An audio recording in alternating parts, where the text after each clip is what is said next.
យុទ្ធមិត្តមកប្រាប់បងអាប់គូបកងឲ្យខ្ញុំទាំងតងចងចិត្តស្នេហាអ្នកគ្រូប៉ែ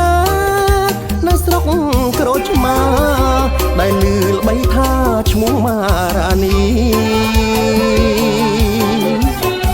មុនពេលដែលជួបមានតែការស្អប់ចិត្តចង់បាញ់ចប់គិតរកវិធីសូសេសំបុត្រផ្ញើជូនម៉ារនីរឿងយើងទាំងពីរត្រូវតែដងស្រាយលីងខិតឆ្លើយឆ្លងបំណងជួបគ្នាតាមពេលវេលាស្កាត់ទៅពីឆ្ងាយតែពេលឃើញនួនល្អបងគុណមិនណាយអារម្មណ៍ប្រែក្លាយស្រឡាញ់ពេញចិត្តជួបគ្នាដំបងបេះដូងរំភើបទើបឃើញសំភងសម្រងអូនពិតមកហើយមិនចង់ទៅចង់នៅណែបនិតកុហកយុទ្ធមិត្តដែលមកជាមួយរកលេះម៉ូតូខូចសម្រាប់មួយយប់ដល់ពេលប្រលប់អូនអើយខ្នើយពួយចង់តែនៅក្បែរថ្នមថែអូនមួយចិត្តព្រួយព្រួសែនស្រឡាញ់ខ្លាំងពិត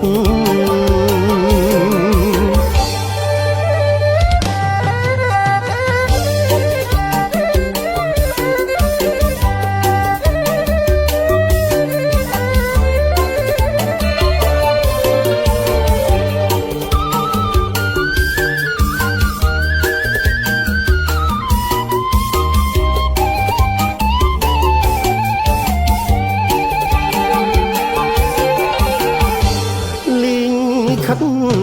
ឆ្លើយឆ្លងបំណងជួបគ្នាតាមពេលវេលាស្កាត់ទៅពីឆ្ងាយតែពេលឃើញនួនល្អបងគុណមិនណាយអារម្មណ៍ប្រែក្លាយស្រឡាញ់ពេញចិត្តជួបគ្នាដំបងទើបឃើញសំភងសម្រងអូនពិតមកហើយមិនចង់ទៅចង់នៅណែបនិតកុហកយុទ្ធមិត្តដែលមកជាមួយរកលេះម៉ូតូខូចសម្រាប់មួយយប់ដល់ពេលប្រលប់អូនអើយខ្នើយពួ